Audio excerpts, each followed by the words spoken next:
3, 4, 5. Okay. Good evening. Welcome to the Australian Poetry Hall of Fame. Wednesday Words, open mic. I'm Thundercloud. That's just one of my names. The other one's James.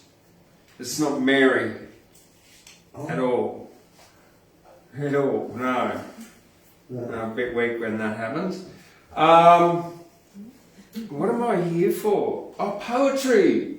Welcome everybody. Welcome new in-house viewer. Hey, Sky. Isabel, Ashley, Gabriel, Doug, and everybody out there in Facebook and YouTube. You missed Isabel. No, you got it. Oh, you got Isabel. Yeah. I missed Missy. Oh, I've got some really exciting stuff for you tonight. We've got a school holidays program happening here.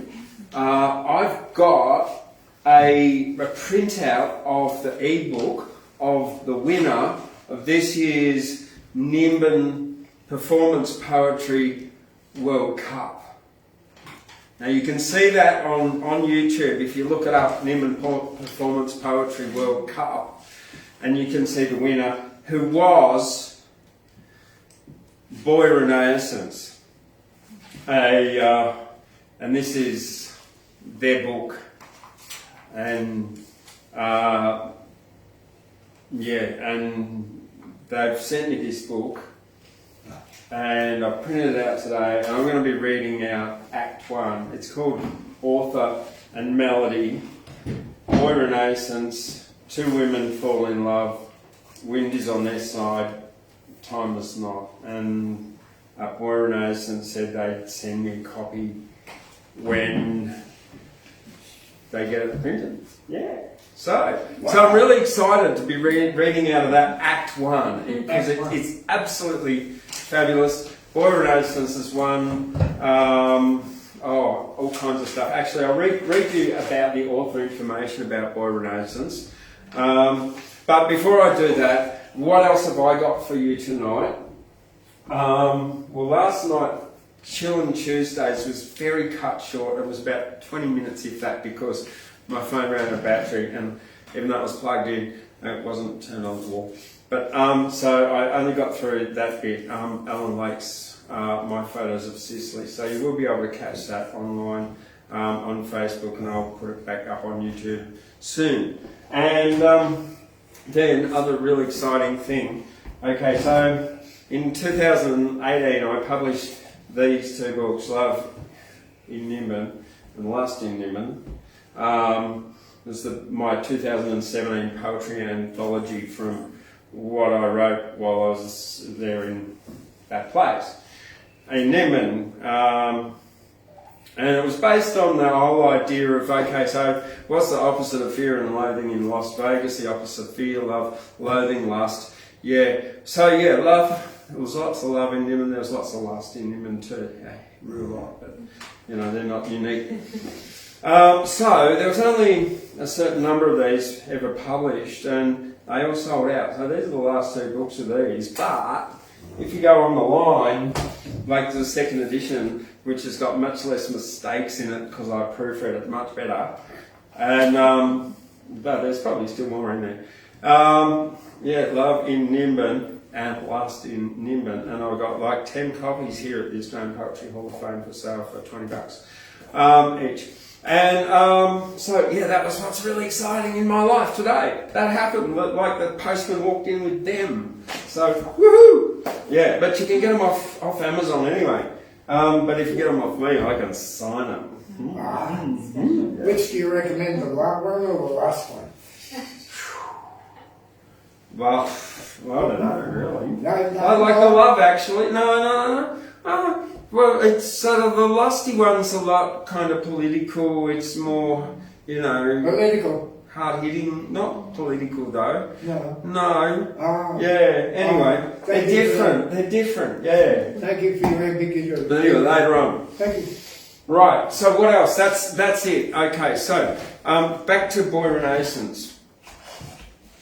Boy Renaissance is an Australian-based award-winning poet and performance artist. Their work is acclaimed for its courage, honesty, electricity and penny drop presence. And known for its exploration of gender, faith and sexuality. They have been dubbed the most exciting young performance poet in Australia today and spend their days tagging the streets in chalk with their work and creating cutting-edge performance art for film and theatre. Could you spell a name, please? B-O-Y. Boy.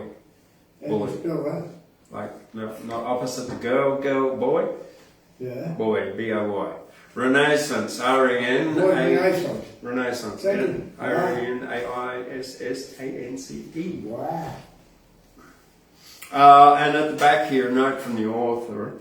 Dearest reader, let it be known that author and melody is fiction, and like with all fables, parables and cautionary tales, fiction may just be one of the best places to explore the truth of ourselves. Right. Always, boy, Renaissance. Yeah, I really like fiction. It's just, they are dead right. All right. So this was written in 2017, and it's all rights reserved. Author and publisher welcome this book for sharing, study and review and reading to the public as long as authorship's acknowledged, and I also have permission from Boy Renaissance received today. So hello out there, boy. Now I actually wanted to sit down and read this because it's kind of like that. I've got the chair already prepared. So make sure they can see me while I get down there. I'll start with the prologue, and this is Act 1 I'll be reading tonight. What exquisite pain is love that we insist on enduring it? Prologue. Summer's amber end. Warm wind glides over forking woodland tracks and dim town lights. Bats hustle over falling pomegranates and lost moths. Sparrows begin to wake their chirps. Crickets slow their call to each other's wings, and two lovers breathe steam sighs in the cloudless dark. Act 1. Thank you. A quiet garden moments before sunrise. Enter author and melody, rolling onto the scene in a playful wrestle. They collapse together and observe each other with curiosity. Melody points at the waking sky. Both laugh and shake their heads. In a breath as soft as sand that through the hourglass slides, author whispered, I reject time. And time, half offended, half beguiled, slowed, stared and sighed at the melding of two pairs of eyes. From 'neath ethereal disguise with clenched fists, time froze and threw over the world a silent mist. The cocks were muted from their crowing, and dawn waited. The sleeping slept as though with morning ne'er acquainted. Everything awake ceased breathing for a moment, lest they miss the scene. Two blushing hearts in first salute of author and melody. Mm-hmm. Melody's bedroom some nights later. Brisk Eve, Melody and author lie asleep, folded into each other. They share one pillow. Empty coffee mugs rest on the bedside table. Shed clothing, a feather pillow, and tattered journal lie on the floor. Enter time, sneaking, after snooping around the room. Time opens the book. February 25, Journal to describe her is to grasp at the wisps of a wistful dream. She's barely audible breath exhaled in tongue-tied night. A flickering candle, dripping hot wax onto rosewood in silence. The last uttering before dawn. Melody. What a thing it is to stumble upon you as if by some earthly coincidence. Ha! Sigh at the gods with me, smirk with me, shake your head and roll your eyes at them with me. Journal, who is this creature? What is the purpose of our meeting? Shall I be concerned by her power over me? February 26th. It's the magnets in her eyes as her glance duels with mine. The lazy posture in her walk as she beckons me to follow. The nectar in her voice dripping sticky down my spine. Will she remember me tomorrow? March 1. The body speaks in blood before you. No, you are shy. Cheeks like Chinese lanterns, keeping flame a half secret, while still leaking out its light.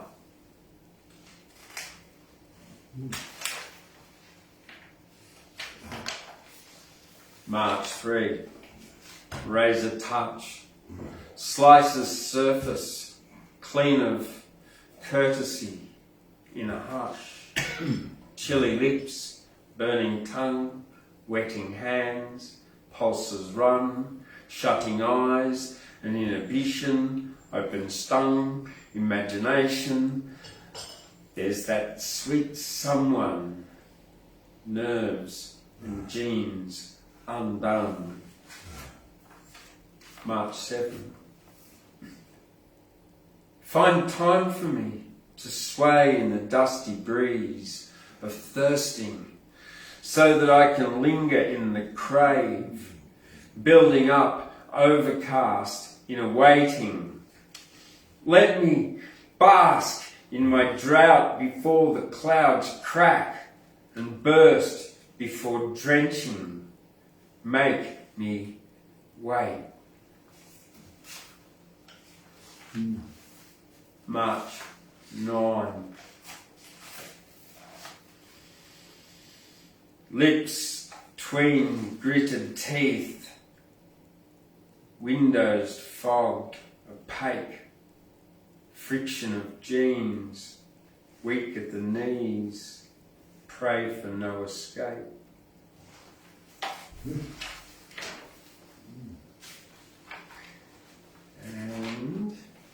And that's the end of Act 1. Thank you.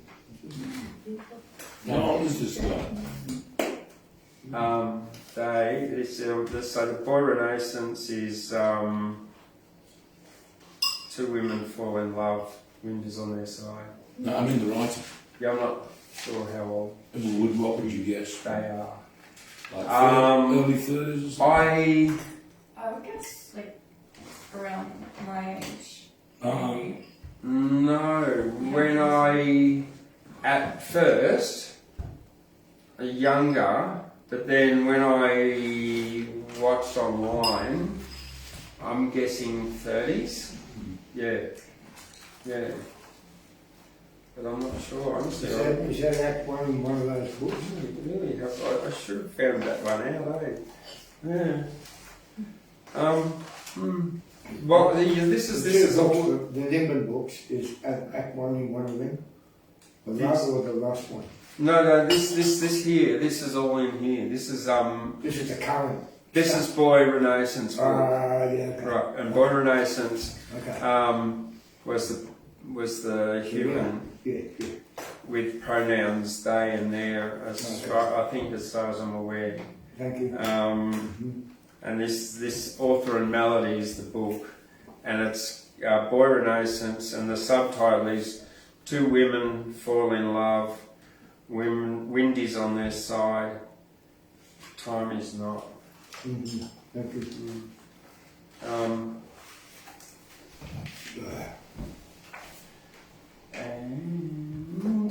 Yeah, all right. Well, that's that for there. Now, just some things. That's yeah, and so that's pretty much all I've had time to read today. I read the whole of Act 1 when I printed it out, and then I thought, yeah, I'm going to do that tonight. So I'm really looking forward to reading the rest of that, but I didn't want to read the rest without having pre-read it, so I don't think I could have done it justice, because, yeah, one thing, poetry's so much about delivery. Yeah. Very much. Delivery, yeah. Well, particularly when you read it out, when you're performing it and that kind of stuff, it helps a lot. Yeah. It's working? Oh, good. Excellent. It got me down a bit low, yeah. By the by, what was the theme of the winning projection at Nimbin? Did it have a theme? What do you mean? The inner idea of the winning 8 minute. Did it have a type of shelter in something in the shell? Yeah, it did, but it's not here to discuss. We'll talk about it later. So yeah, it was love and stuff like that. Well, it was a story. It was interesting. You'd have to watch it. But someone commented, thanks for pouring your heart out. It was a heartfelt performance piece. Yeah, serious, and a very quite serious piece. Then, like last year, the year before, there was like a guy did a collage of I think 2 or 3 pieces who won, because 8 minutes is a really long time. Yeah, when I got in the final in 17, I did a collage of like 3 pieces, like stitched together as like a street poet's news. So that was kind of interesting in its own way. But they're all so different. Gosh, you just couldn't tell. Like, I've seen everything there, and it's just what impressed me. One of the best, I guess, was Sarah Temporal, Rapunzel. If you ever look that up, that's fantastic as well. And she does some short and long versions of that. And then some of Vincent Stead's stuff there is also he's often always ranked highly in Nimbin as well. He's a very good poet in that area. Right, so I'm going to do just a couple out of my books here, my old books, before we move along. Hello, Paul. Now, one thing. Before, you might not know about me, but when I left school went to uni, and I worked, while I was at high school, I worked all the way through uni, and then I got jobs, and I went and grew a lot of trees with my dad when I was 30, when I had a forestry nursery, and that was my first introduction to business. And then I went off to China, and ended up teaching English and was doing that for about 13 years all up. And, then ended up in Nimbin. And the one I was just about to read out to you is, I guess, one of the things that I learned in Nimbin, because you think Nimbin's Nimbin's, there's people that are anti-capitalist, but they all embrace capitalism, an entrepreneur at the rawest sense of trading for cash. It's the same way that people in China embrace capitalism. They've all got wallets full of cash and nobody... Nimbin School of Entrepreneurial spirit. There's one who sells eggs in the morning, there's another who's feeling horny, another weaves baskets and dreads. Want to buy acid or mushrooms, she said. The hero selling apples is not the one who deals in heroin. Another just gives away smiles. Another begs for money to get a coffee. I have LSD in vials. One sells pipes from Aztecs. There's a photo of Donald Trump as a baby. Cookies or weed, whatever you need. Old shoes and books, even Skyhooks. Records from the 70s. Morning, noon, night, if the price is right, quarter of an ounce just for 70. Nimbin Street University of Entrepreneurial Spirit. That's like that. So that is then available in Lost in Nimbin, which is just Love in Nimbin, which has just arrived here. Alright. And then I'll do one out of Lust in Nimbin for you. Last in Nimbin. Do not be alarmed, as I am not a llama, nor am I a llama farmer. Sometimes I may lose my voice and I may be a little hoarse, of course. That's what happens when you're a llama farmer and you're a farmer and you're a llama. Oi! Llama! Look over here! Do not be alarmed, as I am neither a llama nor a llama with 2 L's nor an alpaca farmer. Although sometimes I may be a little hoarse, I'm not a little horse, and of course, my name is not Mr. Ed. That's it. Wow. Yeah. I've got another one, but this one went over like a red balloon, a lead balloon. Sorry, yes. Yeah. We're different. It depends where you do it, see? Like I did it at the railway at Byron Bay, so, and of course it's taking the piss. It's called Byron Bay. Lightning, thunder, pouring rain, Blues Fest is on and so's the rain. Wash away the filth and sores and leave fake hippies on the dance floors. Mud and slush, the rain falls down, turning white shoes and dresses brown. Raining on the shit parade. Cashed up by yappies all can say, I went to Blues Fest and it rained all day. Rainy, windy, blowy weather, washed out Byron, rainy weather. Gomorrah celebrates the Easter with excess consumption of beer and pizza. Byron's homeless Santa way. You're bad for business, policemen say. Tourists can't see Byron's pay. Homeless people in the rain, in behind the hotel doors. It never rains, but always pours. Living rough, it ain't neat. Rape and bashing in the street. Byron has a flood of poor. Can't pay rent, you're out the door.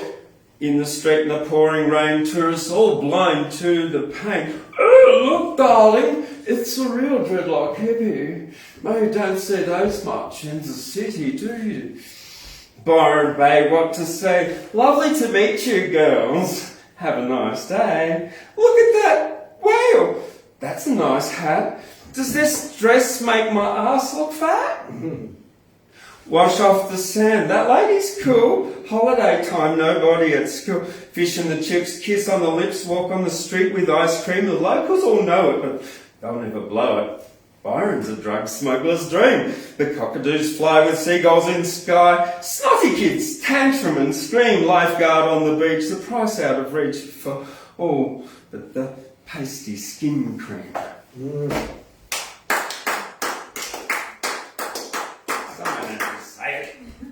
Yeah. Like, what is with night dives off Byron? You can't see anything at the water at night, can you? Must be the feel. Oh, you pick The it feel up. of the cold black water. Looking for the, And the thrill of bumping into a jellyfish. yeah, Or a package. Yeah. or a package. Okay. Doug, would you like to come up? And be You just want to shock me or something. I'll do my best. Oh, thank you very much.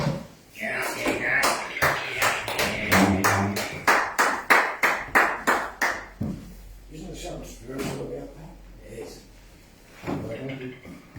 much, I don't. All you bastards have got employed, where do you think you are? I'll get over it. Do my best. I'm going to read something out of this book. If I can.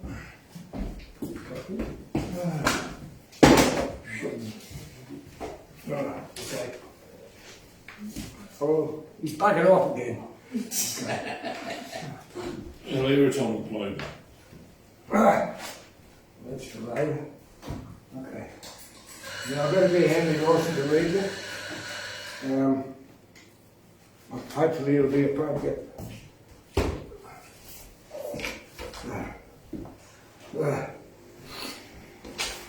This is written in haste. That's how I usually do it anyway. Hello. Can't hear all that cheering. I can't hear it. Whoa! Wow, there's a crowd. Okay, here we go. I'm writing a ditty, or is it a dot? To tape and to read at the hall Wednesday night. I know bugger all and give guarantees naught. Get on, you implore. I told you before that rhythm is all that I wish to explore. Yeah, it's a poignant day for me, all right.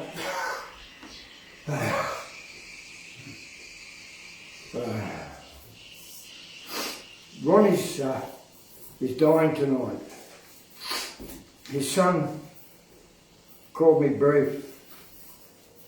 Better write up the word there. They're pulling the tubes tonight. That's supposed to be a powerful statement, and it is. Ron's my cousin. He's on life support, short, and he just ain't alive. His function's long gone to the ether.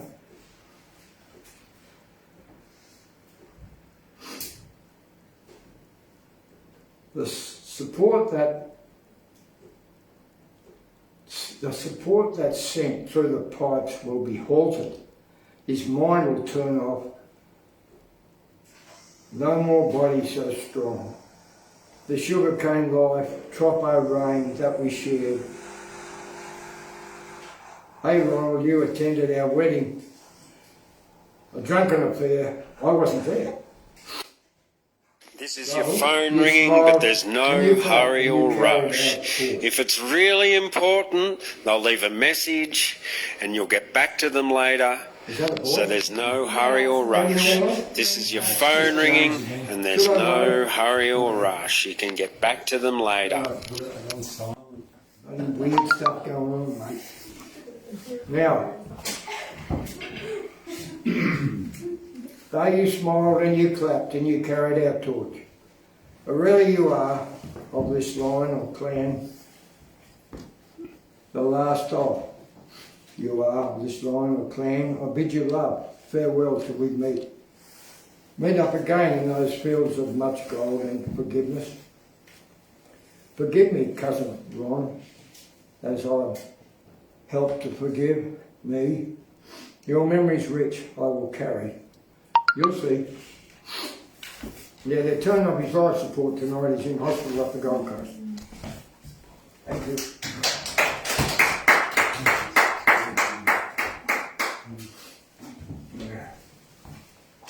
Now, bit of Henry. Anyone done like Henry, you can read. I've got a little bit of a preamble to read, please. And actually, this is quite topical because it was written near the end of Henry's life. I'll just read a little bit of this preamble out of this book. Henry Lawson illustrated poems, and there's some beautiful art painted by a relative of his brother's, a grandson. Beautiful art, if you want to look later. Says, within 12 months of writing, this poem is called The Low Lighthouse. Lawson was to go on his long rest, to sail by the southwest Cape of Life, as he puts it. The poem was written during recovery from a stroke that put him into Prince Henry Hospital, Long Bay, Sydney, the coast. From July to September 1921, the image of the lighthouse low on the coastline comes from Lawson's experience with Tom Much on holiday in 1910 at Malakuta, where he recovered from his final imprisonment for failure to comply with maintenance order. The woman referred to in the fourth stanza was a young teacher living at Green Cape Lighthouse, Eden, Miss Margaret Midson. Hence the emphasis on her in the final stanza. The artist has interpreted the lighthouse as a symbol of Lawson's yearning for relief from the pangs of remorse, represented in the painting by a stormy sea across which the lighthouse throws its beams. Lawson's experience thus comes to represent that all human creatures whose feelings of regret, unrealised career, blah blah, are lit by gleams of faith and hope that life may yet bring a sense of fulfilment. Okay, I'll read it now. It's not that long. Just one, yeah. And it's a beautiful painting, I believe, of the ocean, the tumult of his life, and the lighthouse is flashing a bit of hope. Still there? Yeah. Okay. Eden, is it? Yeah, Eden or something. Or, I don't know. Anyway, this is termed the low lighthouse. I think if you've lived the average life and been fair to everyone, it will matter little what you've done or what you've left undone. When you sail by the southwest cape of life, where the baffling west winds blow, by the reefs of doubt that run far out to a lighthouse sadly low. The low lighthouse, to a lighthouse sadly low. But 'twill matter a lot, the brave, wise words, the words that you've left unsaid, the kind, forgiving, repentant words that you can't say when you're dead. How many hearts and one that help you'd surely never know, till your pride has died when the waves break wide, out there by the lighthouse low. Those poor pale ghosts of the wish we had shall haunt while the home fires burn. The kindly letters we always should have answered by return, or we mean to write and we meant to write till it seems too late. Till it is or seems too late. There's a mail ashore with the breakers roar ere you pass through the southwest gate by the low lighthouse. There were straight wire scrawls from all this. There were straight wire scrawls from the good old mate and the mate that I never met. Perhaps an outback hell may wait for a line from the inside yet. And I lie and think in hospital here with aching limbs and brow, how she begged for a sign, if only a line, and I wish I could write it now, near the low lighthouse. The low lighthouse. Last verse. No business to press, but we lose the address or pleasure, and then we forget. Till a dark day of rain finds us searching in vain for his or her address. Yet I'm back from death and I feel the breath of a glorious east wind blow, and I'll do my bit to make up for it when we've weathered the lighthouse low. The low lighthouse, when I've rounded the lighthouse low. Amen.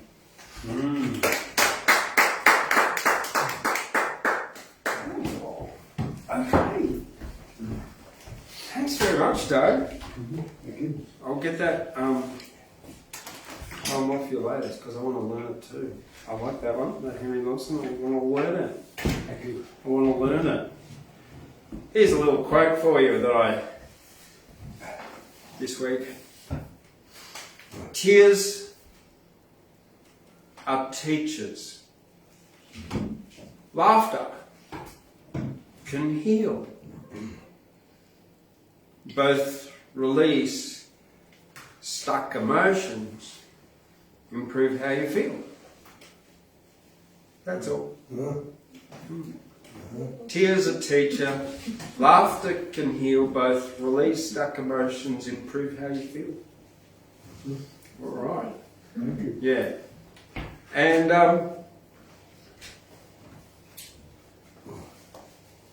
tongue twister. Tonight, 'tis told, twixt two twisted towers, toad trolls tiptoed towards tired tigers to twinkle their toad troll tongues, striking the tired tigers till they tickled their toes to laugh. Yeah, that's a mouthful. That's a mouthful. Yeah. All right, and an obscene haiku. Two fucking dogs eating shit. Correct syllables. 575, yeah. But it's an obscene haiku, two fucking dogs eating shit, correct syllables. Easy. Yeah. And it's as simple as that with a haiku. That's because I joined the Australian Haiku Society this week and I thought, well, you don't often hear about obscene haiku, do you? No, because they're all usually about like two flowers walk by a river with rocks and water flowing and stuff. Yeah. That's a good challenge. Yeah, an obscene haiku. Yeah, in 5 syllables, 7 syllables, and 5 syllables. Yeah. Well, on that note, well, Gabriel, would you like to come on up?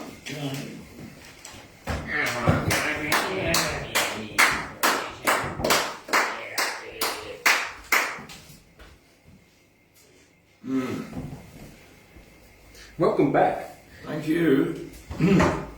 I'm rehearsing for a big part in 1984 play down in Armidale, where I play O'Brien the Interrogator, and that's got a byproduct of helping me in my search for the frontiers of poetry.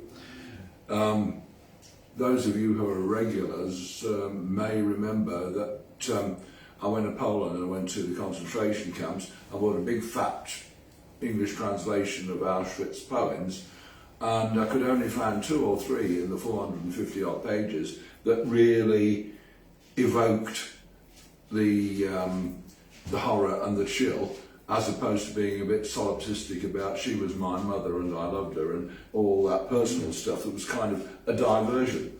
So what I did since then was look at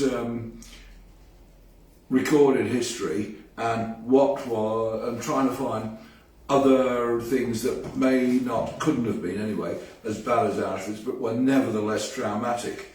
One very rich source is the First World War, simply because the numbers were so big, it was such a futile war, and the question is, did the writers of poetry about the First World War also turn their heads away, or did they face it? And the contrast is dramatic, because it's very easy with the First World War poets, famous and not famous, to find ones who faced it. I'll just read out a few and then I'll move on to part 2, which is my own stuff. So here we go. This one's called Inspection, and it's by Wilfred Owen, who's one of their more famous members of the cohort. You, what do you mean by this? I rapped. You dare come on parade like this? Please, sir, it's hold your mouth, the sergeant snapped. I takes his name, sir? Please, and then dismiss. Some days confined to camp he got for being dirty on parade. He told me afterwards the damn spot was blood, his own. Well, blood is dirt, I said. Blood's dirt, he laughed, looking away, far off to where his wound had bled and almost merged forever into clay. The world is washing out its stains, he said. It doesn't like our cheeks so red.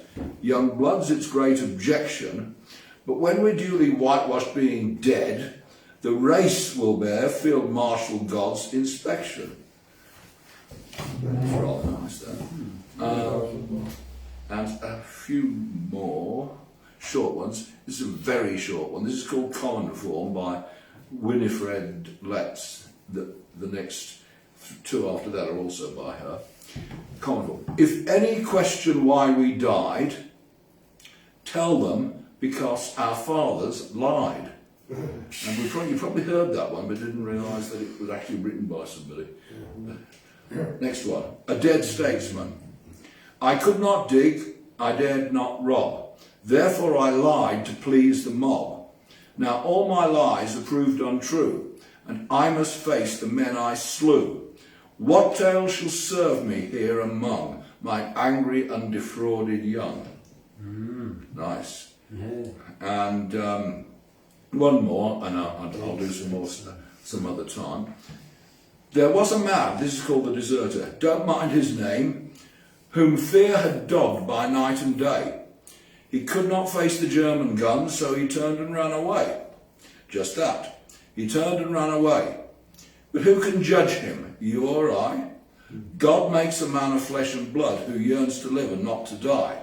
And this man, when he feared to die, was scared as any frightened child. His knees were shaking under him. His breath came fast. His eyes were wild. I've seen a hare with eyes as wild, with throbbing heart and sobbing breath, but oh, it shames one's soul to see a man in abject fear of death. But fear had gripped him, so had death. His number had gone up that day. They might not heed his frightened eyes. They shot him when the dawn was grey, blindfolded when the dawn was grey. He stood there in a place apart. The shots rang out and down he fell. An English bullet in his heart, an English bullet in his heart. But here's the irony of life. His mother thinks he fought and fell, a hero, foremost in the strife. So she goes proudly to the strife. Her best, her hero's son she gave. Oh, well for her, she does not know he lies in a deserter's grave. Yeah. What a contrast to the other. So, part two. The Armidale Dramatic Society has a annual presentation called Favourite Shorts, and you submit a short play which doesn't last more than I think 15 minutes, and it gets performed between 2 and 8 times, depending if they're involving places like Moree or not. And I haven't been entering it for the last 2 years. I thought I'd have a go this time. And what I've decided to do, because I've got until early December to get it right, is do a play that's done entirely in verse, but not doggerel. And the plot is ancient Egypt. And you probably all know about Hatshepsut, made famous by Tina Turner, thinking that she might have been Hatshepsut in the past life. Hatshepsut was the only female pharaoh who wore a beard and the rest of it, and exercised her authority, first of all as regent over her nephew, Thutmose III, and later as actual King Pharaoh. After her image was taken off and scraped off nearly all, but not actually all, nearly all her tombs. And one time when I was in Egypt, I've been 3 times, the guide said, in the Bible, the Old Testament and the Exodus is usually ascribed to the Pharaoh Ramses II, because there's a tablet by his son Merneptah showing the Habiru, as they were then called, running away across the Red Sea. But he thinks that there's stronger evidence that the Pharaoh was either Hatshepsut or Thutmose III. So, in my what-if play, Thutmose is the heir, Hatshepsut is still ruling, but Moses is very pugnacious. Hatshepsut's dying, and she's very worried about leaving Thutmose to be the next pharaoh because he's dreamy, religious, priest-like, and the place is about to be invaded by the Hittites from Turkey, and Moses is far more suitable.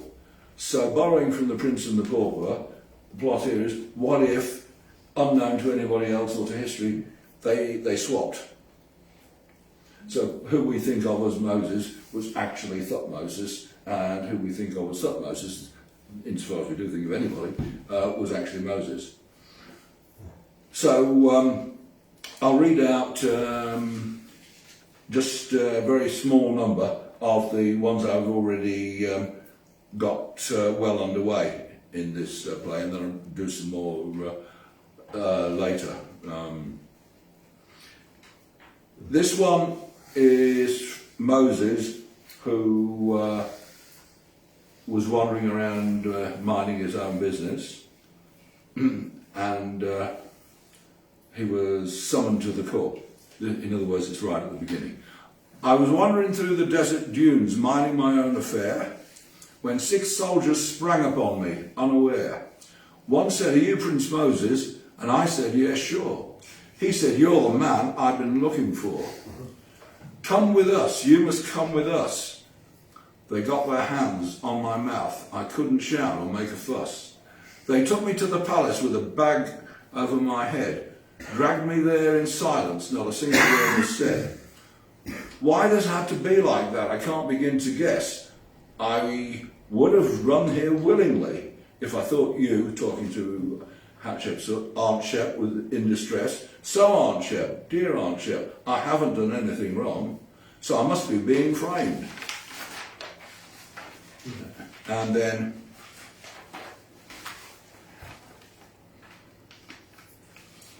Hatshepsut, when both of them are in the room, tells them why they're there.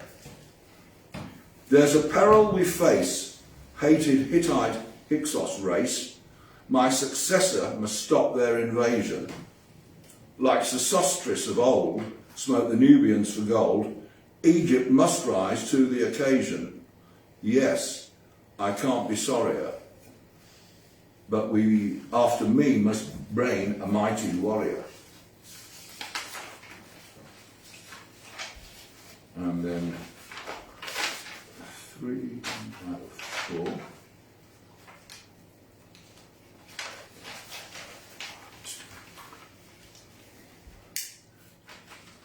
During Hatshepsut's reign, cats were domesticated. We know that they were domesticated during the time of her reign. We know that they were domesticated in Egypt, long, long, long after dogs were. So it's reasonable to suppose that she had a direct hand in it, seeing as she was the ruler of the whole place. And the goddess, I think the goddess, but might have been God, who was the goddess of cats, called Bast, B-A-S-T. In this play, Bast is there as an arbitrator. And as a relatively newly recognised god, he's very grateful to Hatshepsut, and therefore says, "Hatshepsut, great patron, thanks again, hammer of rats, changed history forever by domesticating cats. So cool to be your priestess representing goddess Bast, the ruler of cats, great and small, your range is very vast. And now you ask my judgment in this tricky, ticklish case, and I can see the way ahead that nobody loses face. You boys must swap. Yes, that's very cool for cats. It's cool for cats."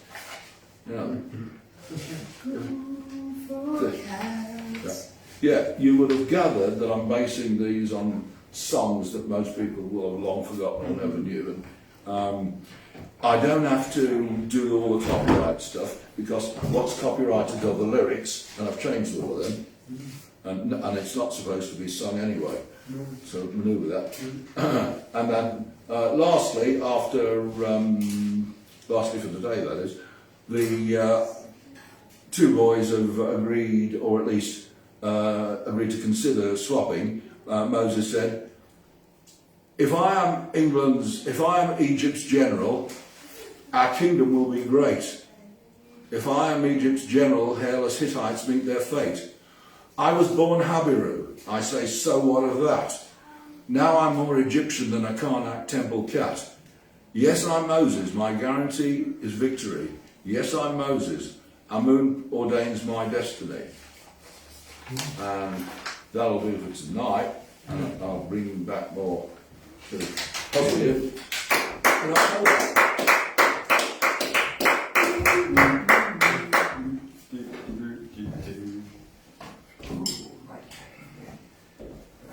Okay, before I invite Ashley up, this was written, well, last Thursday, so it's 6 days old, and it's not this one. Here we go.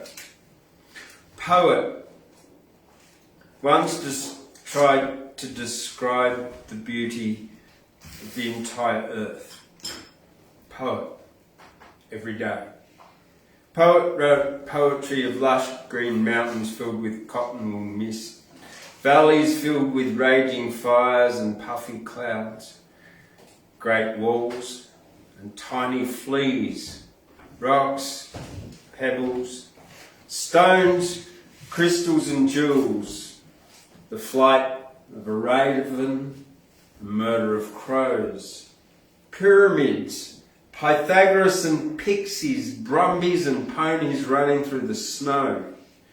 Poet awake each day in amazement, and when poet read their own poetry, they thought of more beauty of the earth that they'd not yet written about. Waterfalls tall and narrow, wide and raging autumn colours, bare skeletal branches in winter, daffodils in spring, a golden sand beach with footprints, walking along a path with sand between the toes, the taste of rainwater. When poet thought of how incredible the earth is, poet's heart was so filled with love for earth that tears of joy welled up. Often. This only inspired poet more. For many years, poet wrote. But every day there was more. Jungles with vines, jaguars, anacondas, pandas eating bamboo, deserts, tundras and plains, jagged peaks, gentle, rolling green hills, white, red, yellow, brown cliffs, and more. But each day poet awoke and began to write with gratitude. Thank you for this planet with the blue fresh air, for the water and the sun, the ocean to wash my hair, the rivers, forests, trees, monkeys, rainbows and bumblebees, rivers, rocks, fjords, lochs. Poet travelled far and wide to see the earth. This only inspired poet more. Poet climbed hills, swam oceans, reefs with colourful coral fish, and wrote all about it. But one day, poet awoke. Poet walked outside. Poet had no pen or paper. Walked into the green field, laid down, watched a butterfly emerge from a cocoon. It was large, black, with shimmering green, blues and violet patches on its wings. Poet closed their eyes and relaxed. The ants and crows quickly devoured most of the flesh, and the maggots the rest. Poet lived a very, very long life, more than 900 years. But poetry lasted forever. Ashley. Thank you very much, Ashley, coming up. I'll have to ask you to help me for my first my first performance of this would be my first performance as a performance poet. So I'll have to get Mr. Warren to help me. Okay. Well, He wants me to hold his feet while he stands on his head. Well. It's not me to hold up three rulers and say hypothesis, implication and parameter. Although some here always prefer hit, with the third one standing for trial or test. Or we might say tribulation. What have I been reading? I bought this, wandering down Bridge Street as I do. J.S. Manifold, An Introduction to the Man and His Work, and one day it'll sit in a little container here at the Poets Hall of Fame. And interestingly, it has Julian Croft's newspaper review of the time, because the book is from his collection and was sent to him for him to do a review, and it's got his review, which will be a nice touch for people interested in Julian Croft's poetry and life at UNE, University of New England, and Mr. Manifold. I must say I'm amazed at some of the things in this. One of them has, I'll get to that another day. But I understand a bit more about my passion for Mr. Manifold. Okay, Albanese, the performer. Nearly was, you know. Okay, 1, I sit in the sun. 2, what will I do? 3, let's look at the sea. 4, I've got an obsession with doors. 5, well, language helps us to thrive, we hope. 6, well, I'll let that pass. 7, I always think of heaven. I do too. 8, well, if I'm obsessed by doors, I'm obsessed by gates. I sidestepped fate. 9, well, if you read Dante in the original, it's divine. And 10, well, we'll hang that in a palindrome or a palimpsest related to the previous 9. Now, the performance part of it is for Mr. Warren to pull a number out of this piece of Chinese porcelain, and I will quickly give an extempore response. Wow. Drum roll, please. Give me a drum roll, I think you're good. We've got number 4. 4. See, I told you I was obsessed by doors. If you're not 3 times, which my poem soon to be read does, you'll have to cry out hurrah to all the ghosts. Next one, maestro.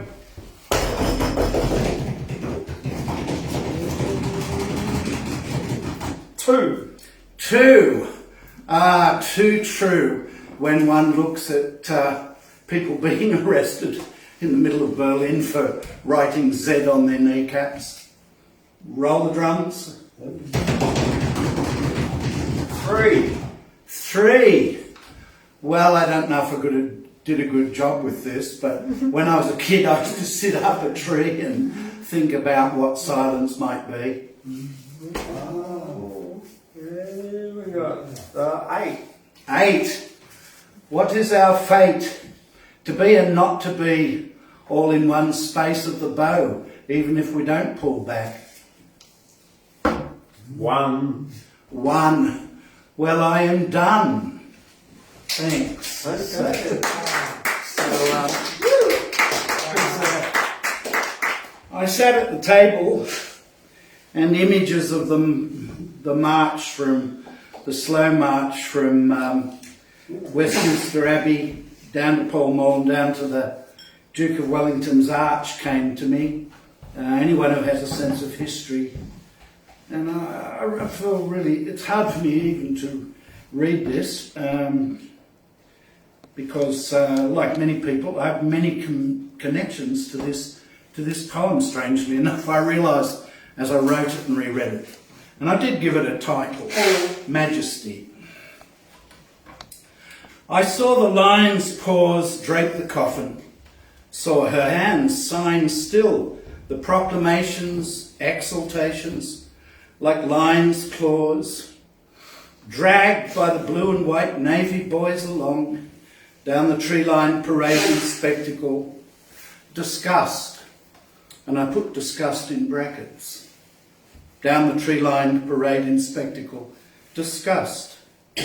She does approve each minute of empire, footing at the hearse, rehearse, soundtracked each 60 seconds, Big Ben bell and the crack of cannonade, down to the arch where the great Duke sits abreast, Wellington taking in the lie of things, of course, on horse. 3 cheers for Her Majesty! Hip hip, hooray! Hip hip, hooray! Hip hip, hooray! A winter walker talker says, remember the Viridian effulgence as we buried her? She'd have the black boughs weighing down with snow. Winter soon enough. Back then, but then the flaming reds and scarlets and rich greens. Oh, well, she would cite that, like that, Englishness above.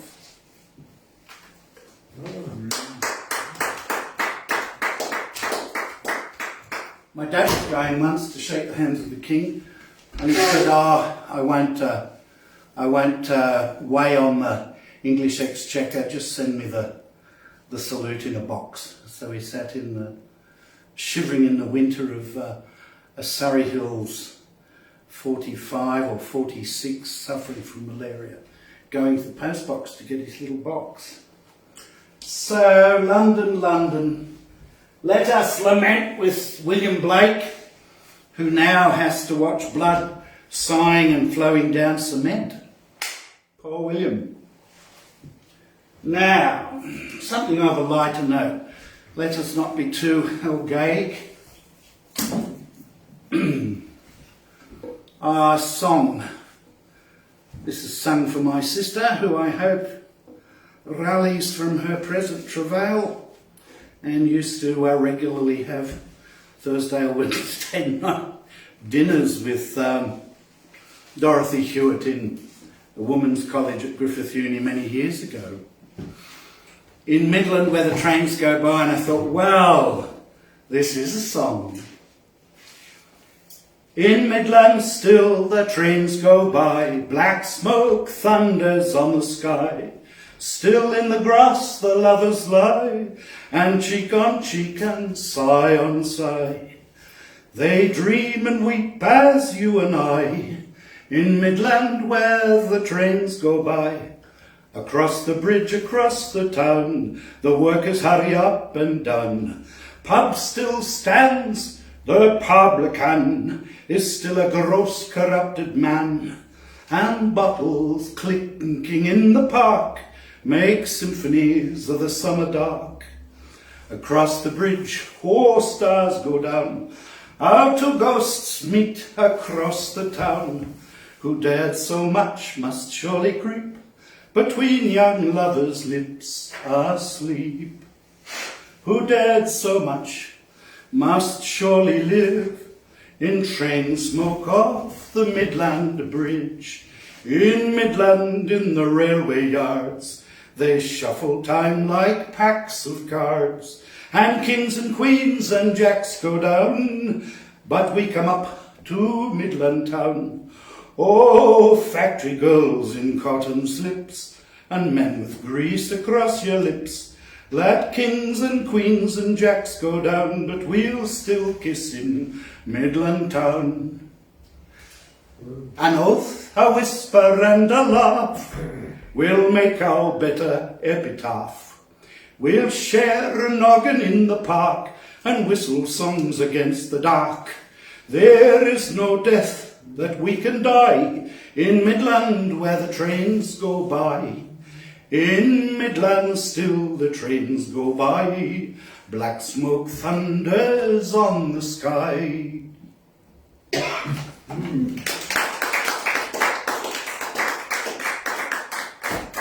Yes, I remember the night I first sat with a currency publication and read Man from Muckanuppin, and I thought, well, and I'm still thinking. They say, they do, that when it's staged, which it is regularly done, it's become quite a ritual, and it's a semi-musical, well done, it's a fantastic fantasy. I'll finish with how we have conversation within ourselves, from cultural point to cultural point, even if we're standing at the back of the bar in silence with a man who's drunk a quarter of a bottle of scotch and we're having a glass of water. We're all caught there in the silence at the back of the bar. Well, I was reading this fascinating book, and Rodney Hall makes the comment that Patterson's poem, The Road to Hogan's Gap, is really a wonderful piece of the comic. So I came down to James's mighty hall of poetry, and I picked up this book and read it, and now I read it to whoever is with us out there from and to eternity. The Road to Hogan's Gap. Why, well, here's the Road to Hogan's Gap. We can transpose back to James's vibrations from Nimbin Town. It's interesting that both James and I have had a great deal to do with Nimbin and Mullum and the Bay and all of that world. The Road to Hogan's Gap. Now look, you see, it's this way like. You cross the broken bridge and run the creek down till you strike the second right-hand ridge. The track is hard to see in parts, but still it's pretty clear. There's been 2 Injun hawkers' carts along that road this year. Well, run that right-hand ridge along, it ain't to say too steep. There's 2 fresh tracks might put you wrong, where blokes went out with sheep. But keep the creek upon your right and follow pretty straight along the spur till you sight a wire and sapling gate. Well, that's where Hogan's old grey mare fell off and broke her back. You'll see a carcass laying there just down below the track. And then you drop 2 mile or 3, pretty steep and blind. You want to go and fall a tree and tie it on behind. And then you'll pass a broken cart below a granite bluff. That is where you strike the part they reckon pretty rough. But by the time you've got that far, it's either cure or kill, so turn your horses round the spur and face 'em up the hill. For look, if you should miss the slope and get below the track, you haven't got the whitest hope of ever getting back. And halfway up you'll see the hide of Hogan's brindled bull. We'll mind and keep the right-hand side, the left's too steep a pull. Both the banks is full of cracks, and just about at dark you'll see the last year's bullocks' tracks, where Hogan drew the bark. The marks is old and pretty faint, and grown with scrub and such. Of course the track to Hogan ain't a road that's travelled much. But turn the tracks along for half a mile or more. And then, of course, you can't go wrong. You're right at Hogan's door. When first you come to Hogan's gate, he mightn't show, perhaps. He's pretty sure to plant and wait to see it ain't their traps. I wouldn't call it good enough to let your horses out. There's some that's pretty extra rough who's living round about. It's likely if your horses did get feeding near the track, it's going to cost at least £1 or more to get them back. So, if you find that off the place, it's up to you to go and flash a quid in Hogan's face. He'll know the blokes that know. But listen, if you're feeling dry, just to see there's no one near, and go and wink the other eye and ask for ginger beer. The blokes come in from near and far to sample Hogan's pop. They reckon once they breast the bar, they stay there till they drop. On Sundays you can see them spread like flies around the tap. It's like that song, The Living Dead, up there at Hogan's Gap. They like to make it pretty strong whenever there's a chance, so when a stranger comes along, they always hold a dance. There's recitations, songs and fights, they do the thing a treat. There's one long bloke up there recites, as well as ear you'd meet. They lively blokes all right up there. It's never dull a day, I'll go myself if I can spare the time to get away. Ooh, the stranger turned his horses quick. He didn't cross the bridge, he didn't go along the creek to strike the second ridge. He didn't make the trip because he wasn't feeling fit. His business up at Hogan's was to serve him with a writ. He reckoned if he faced the pull and climbed the rocky stair, the next to come might find his hide, a landmark on the mountainside, along with Hogan's brindled bull and Hogan's old grey mare.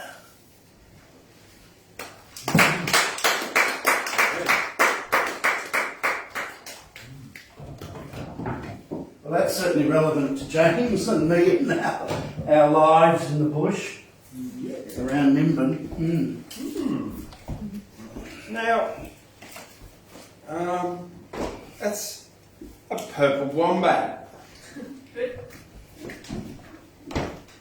It's a purple wombat. He's not Theo.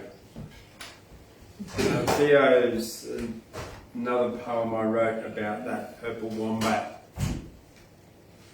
Purple wombat climbed a tree and said, "Now I think I'll be a monkey." As it leapt towards another tree it fell, and this is what the purple wombat yelled: "I think that I've truly failed. I've got no thumbs or prehensile tail, and a purple wombat in a tree is a purple wombat and not a monkey."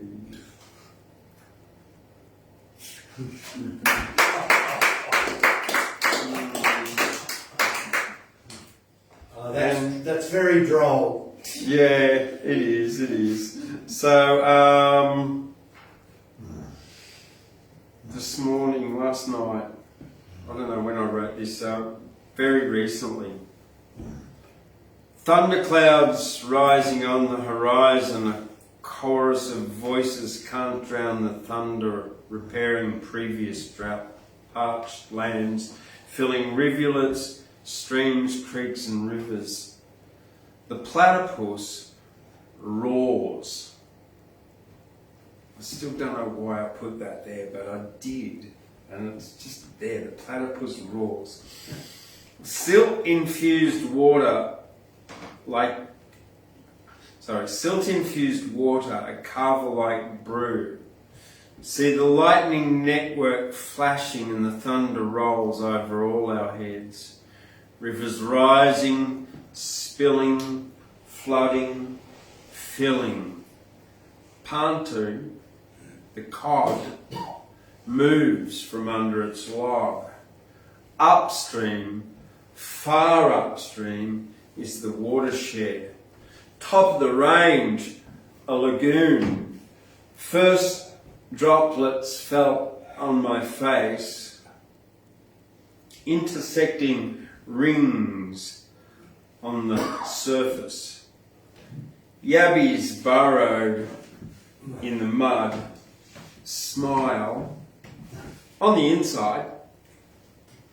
No point looking at the bomb app, it's raining, pissing down and pouring.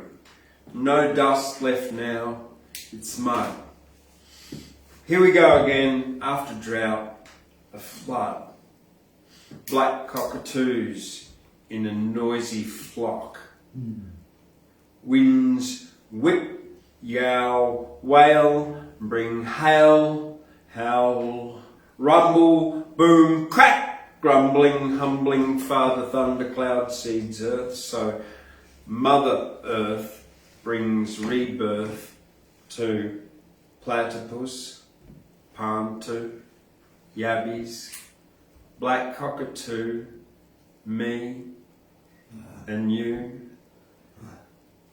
and a purple wombat.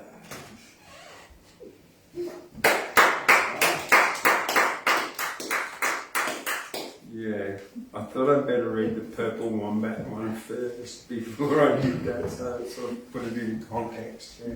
That would work with Paper Roses, the song Purple Wombat.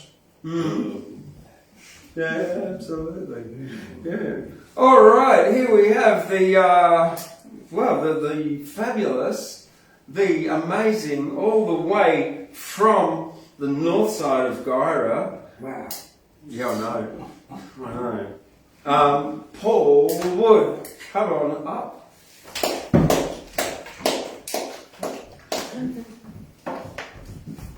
There we go.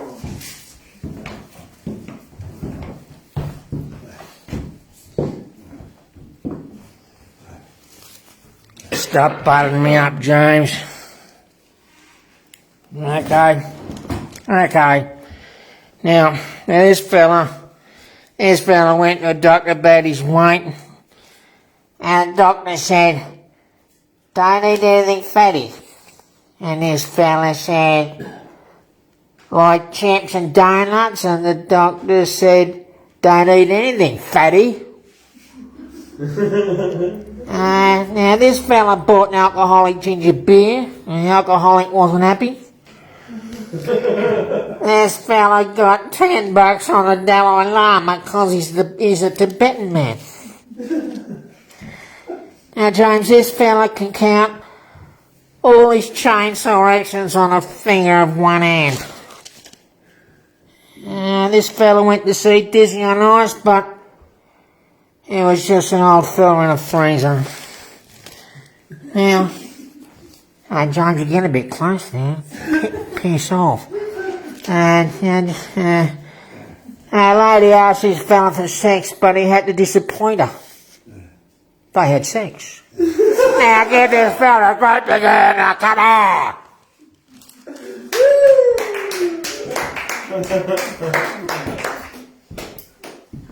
Wow.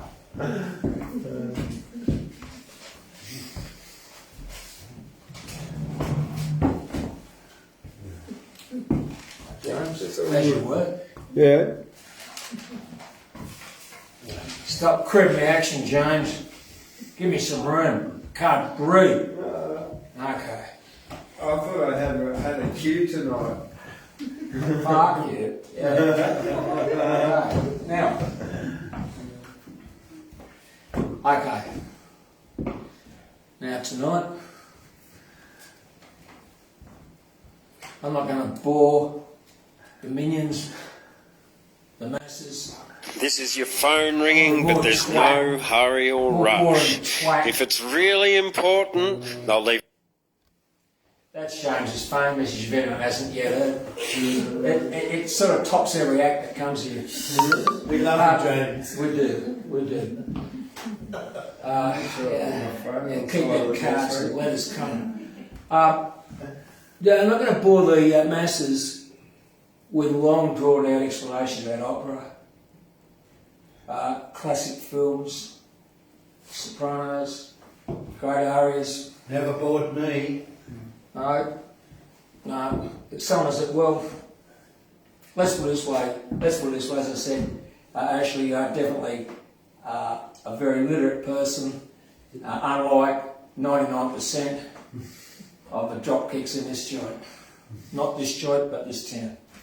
Now tonight... Don't put Gyra down. I'll put it down. First and foremost, I must say,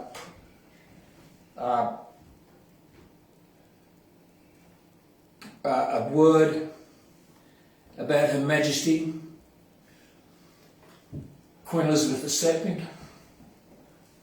Now, for most of my life, I was like the average bloke that had no time for the Queen, only criticism, accentuating on the madness of the royal family, the excesses of their wealth, and the anachronism, out-of-date nature of monarchy. That's how I spent nearly all my life.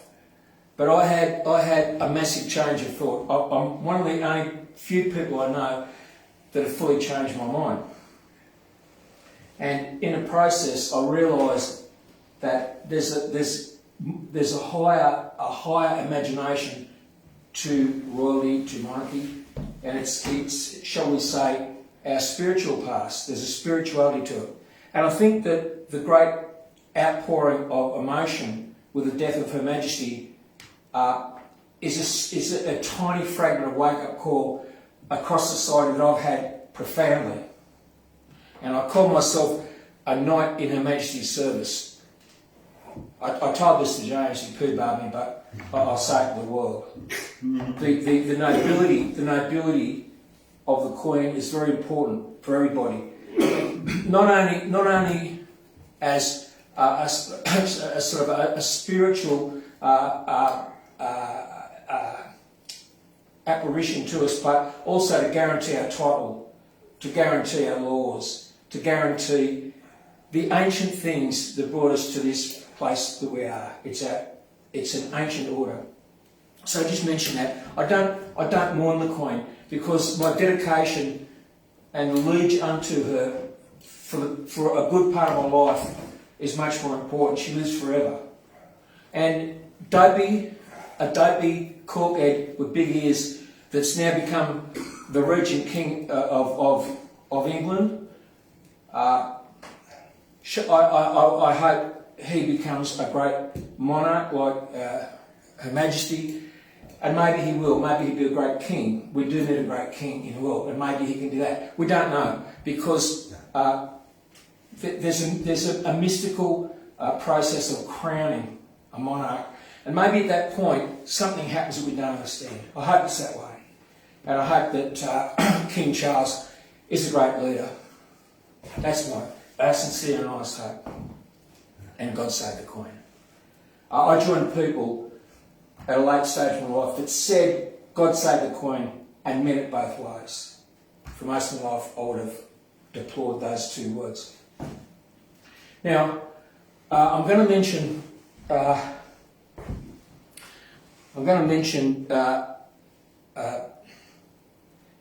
Ben Stanoff, as I spoke about Ben before. Ben Stanoff is what we call a part of our extended family. He's the son of Johnny Stanoff, my sister's man, and Ben's been in America as a professional boxer for a couple of years. He's come back to Australia, I'm told. I only heard this the other day from my brother.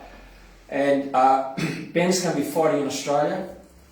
I don't know where, I don't know who he's fighting. I think he's fighting at welterweight, at middleweight, or middleweight, I'm not sure.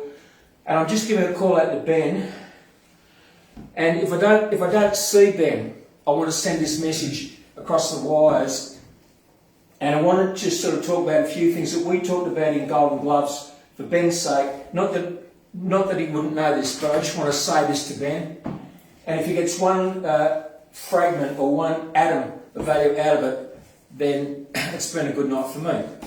And Ben, what I want to say to you is that don't forget to train to switch hit, because it develops a second muscle memory when you're tired, and also a second brain that you can rely on. So switch hitting is very important, not just for the show when you're fighting, but it's very important to rest one part of your muscle set for your natural fighting, especially if you're orthodox. The second thing I want to mention is the lost or not practiced art of the punch to the solar plexus. I want you to do that, Ben, if you would. You're a tall guy. A punch low, punch down, punch to the solar plexus. It will take out more than body punching, because if you've only got to touch the solar plexus, it'll definitely interrupt proper breathing patterns. I want to say, Ben, that the body feint and the general punch feint is very important. Practice that relentlessly, because you can only do it as second nature. Always feint punch. It's something that's gone out of fashion. Not with the Russian army. And thank you, Thing. And never show your power. Never show your power when you're in there. Also, Ben, I'd like to say, with your trainer, develop your double jab. Your double jab is going to be a very important thing. Again, it's out of fashion. With your rope work, go to other gyms. There's three important identities on the night. There's you, there's your opponent. Let's forget about the stools and the ref, and there's the ring. The ring consists of the mat and the ropes. You've got to get to know the ropes. They're all different tensions, different heights, different deniers of rope, and different mat, different ring size. So you've got to go and practice a lot in other rings. Don't just stick in your gym, because the next time you're out of there, the ring will be foreign. You've got to be familiar with all types of rings, all types of rope tension, and also work backward, not forward, the unnatural way.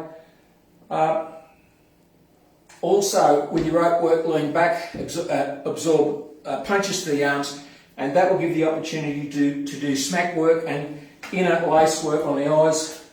It's a bit dirty, but if you're on the ropes and they're using a bit of dirty tactics, the judges and the ref won't see it.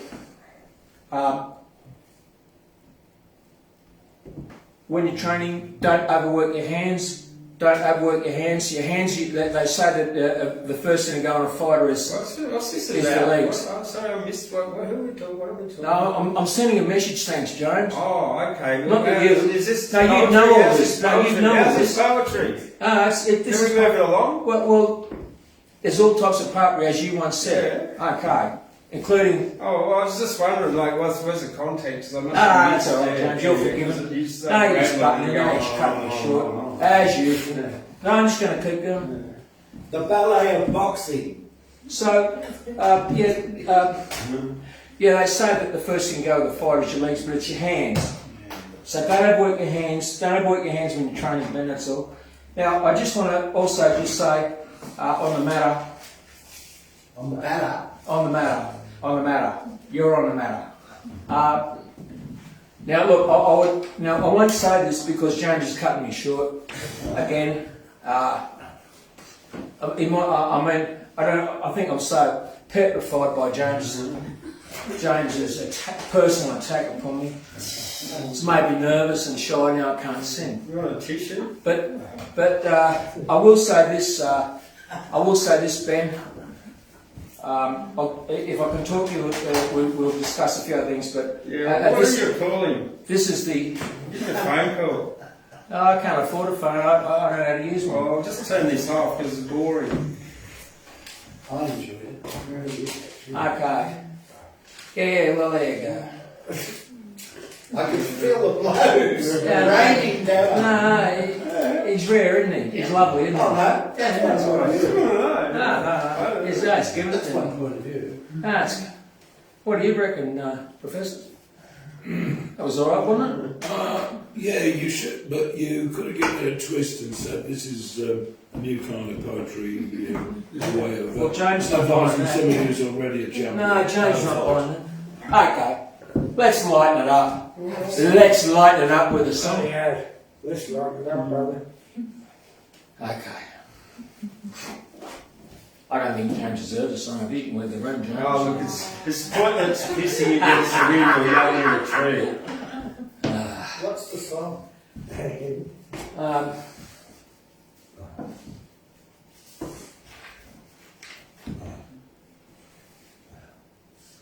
My throat's gone totally. It's so rubbish. Can't sing.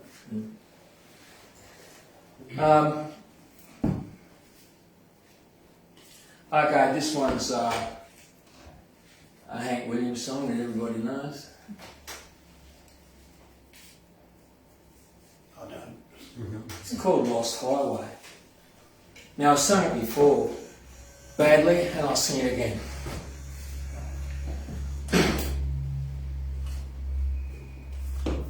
I'm a rolling stone, all alone and lost.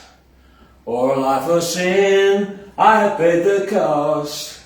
When I walk by, all the people say, just another guy on the lost highway. Just a deck of cards and a jug of wine. And a woman's lies makes a life like mine. On the day we met, I went astray. Started rolling down that lost highway. I was just a lad, nearly 22.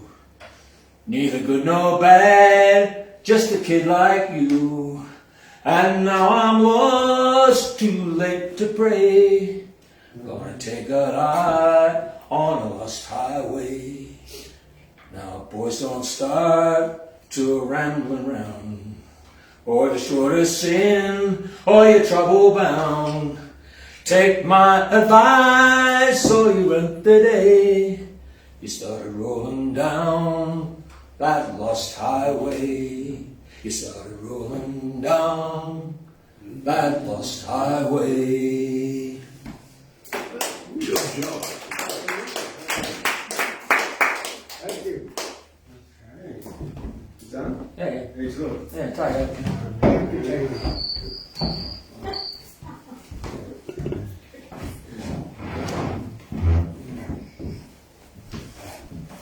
Have you been to the Lost Highway, Mr. Warren? No.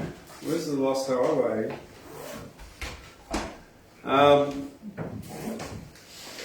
There's no beginning because something always happened before. There's no end because something will always happen after. If you close a door, you're on one side of the door, and when you walk around the corner, you've gone around the bend. You can only see a fraction of the whole spectrum of light. You can only hear a fraction of the whole spectrum of sound. Without our filters, it would be a bright and noisy night. We're all connected as one with everything and all the energy around. And that's the thought. And I've got two more things. I forgot one more about a troll called Barry. And I've got a little one that I've put to music out of my book, Loving Nimbin, which I'll do for you to music. But Barry and Mary. Once upon a time, there was a troll who lived under a bridge in a warm, cosy hole. Every day he'd wake up with an itchy bum. He knew right from wrong, and yes, he did have a mum.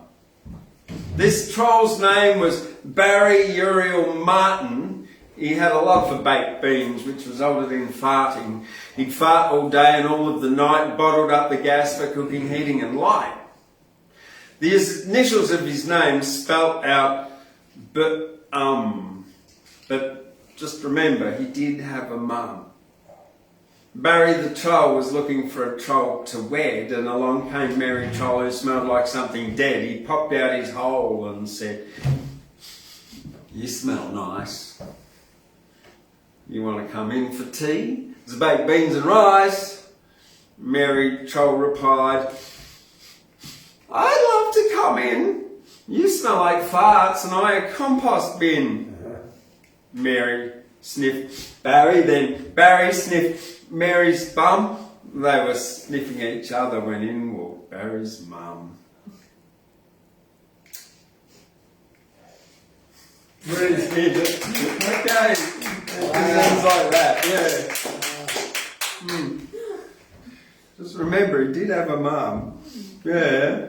All right. So, and now, I've got to get the music for this, which is all ready to go. So, bit of bluegrass. Country rocks, but bluegrass. Yeehaw!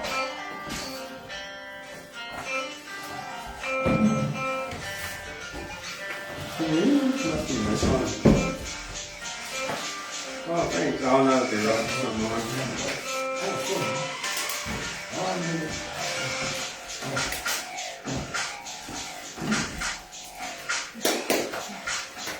Hang on. Well, I turned on the morning TV and I started to stare at the television evangelist. He was just standing there. He stood in front of the crowd of many. This TV evangelist's name was, well, of course, Kenny. Kenny yelled out, "You'll be in trouble and strife if you don't believe in love. You won't have eternal life." Well, I looked at Kenny and I started to think, what does this man mean in a suit that's pastel pink? Believe will be love, be evil in your life. I think he means just be love in your life. Be love in your life will be well, be evil, you make your life live in hell. Well, I listened to Kenny and I listened quite well. He said, if you don't be love, your life will be hell. Well, interesting. So I thought once again about what Kenny said and it made a lot of sense inside of my head. Why be unhappy, angry and mad when you can be joyful, ecstatic, happy and glad? Loving and caring and awesome and kind, said Kenny in his lines. If you be love, you'll have eternal life like Jesus did and like my wife, because she believes in love and she believes in life, and that's the belief of my wife. Well, I listened to Kenny up there in his pink suit with his brill cream hair. Well, he looked quite a ooh. In front of many people, he was evangelizing. It kind of made sense to me. He was making me smile because Kenny made sense in his brill cream hair with his pastel pink suit as he stood up there in front of the crowd of thousands of people in the Church of Love that had a great big steeple. I'm not saying you have to be Catholic, Christian or a Jew or a Muslim or a Zen, Baptist, Buddhist, Hindu. No, just be love and believe that being love is nice and make your life heaven just like Kenny's wife. Thank you very much. All right. And that's freestyle bluegrass, Mikey Bow instrumental off YouTube. Wow. Yeah. Thank you very much. Hey. Kenny the television evangelist, and that's one I used to do in Nimbin there. So thank you very much everybody for coming along tonight. Anyone else want to read out? Anything else before we go? Read this, because it relates to you. Alright. Very short poem. Okay, I've been given a challenge. Here it is, Something one about actually the bird great. of paradise and the unicorn. Because you like all these animals things. Macaulay's one on the unicorn. We're going to hang you back. You got a personal message for you, Warren? Oh, well, I just like unicorns. To a dead bird of paradise. Who is this by? James Macaulay, Australian poets. Okay. To a dead bird of paradise. Ah, fabulous fancy, now cold and forlorn. Go dwell with the phoenix and unicorn. Your opaline plumage, deep burning jewel, falls prey to the hand that is cunning and cruel, that grasps at the colour that blots out the spark. Why linger? Naught here can re-illuminate the dark. But there your exemplar, the phoenix, survives unheeded, unheeding, through myriad lives. It lives in the light, it sings in the fire. Love burns, it's ecstatic and redolent pyre. Art, fabled and real, betrayed and forlorn, go dwell with the phoenix and unicorn to a dead bird of paradise. Great, Lovely, yeah. Well, before I put this back, goodbye to everybody out there. If I give it a thumbs up and a comment on YouTube and Facebook and all of that, because it helps the metrics go around there. Daniel McCauley, thank you very much. Paul, Doug, Gabriel, Ashley, audience, everyone out there. See you later next week. Yeah.